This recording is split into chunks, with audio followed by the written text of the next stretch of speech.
Alright guys, since so many of you wanted to do Bloody Mary, the urban legend, the scary story, I figured I'd go ahead and take care of it for you and do one based upon the legend. I'm going to give you some background of where the story came from, and I'm actually going to complete the ritual itself. I'm sitting here in my bathroom right now. You probably can't see it behind me, but of course I have a zombie on the door behind me. I have Freddy Krueger in here. This is my bathroom. You all know that I'm weird to begin with, so why should I change it just for y'all?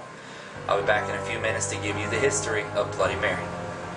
Alright guys, this is the story of Bloody Mary. You see I have my iPad with me. I'm reading this information from Wikipedia. Now there are two variations of where the idea of Bloody Mary came from. First there was Bloody Mary Worth, and then there was actually Queen Mary the First, also called Bloody Mary.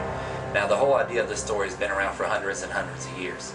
The idea of Bloody Mary Worth was the fact that she was a child killer, and she killed a bunch of children, and she was eventually killed by a mob of people.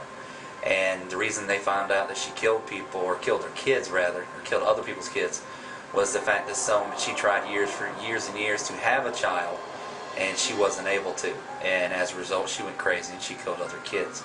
And calling her name in the mirror is supposed to bring her back, because you're messing with her about her dead babies. The other variation is, like I said, is actually Queen Mary the First. Give me just a second, let me pull up the information to read to you. Alright. Her life was marked with a number of miscarriages or false births. The rumors were the fact that she did it herself on purpose, that she didn't want kids, or that she was nuts.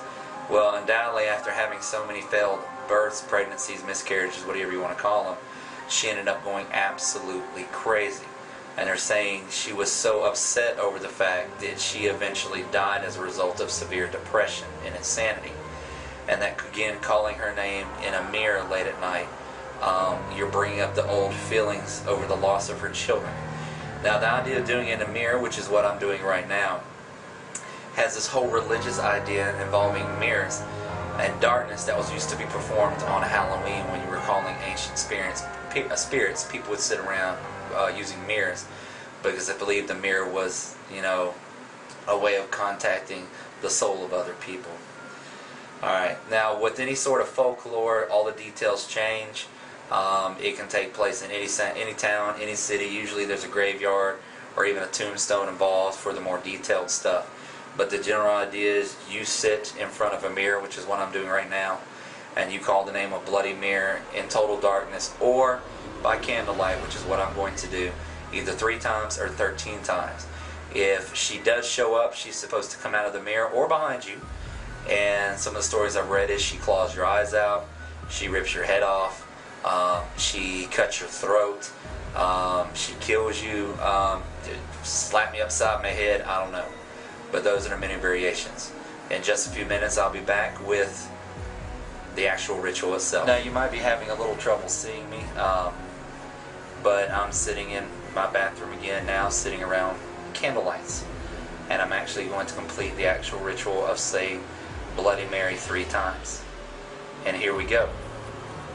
Now as you see, I'm going to look away from the camera and I'm going to look directly in the mirror when I say this. You're supposed to keep constant eye contact in the mirror at all times, looking at your reflection while you say it. Bloody Mary. Bloody Mary. Bloody Mary.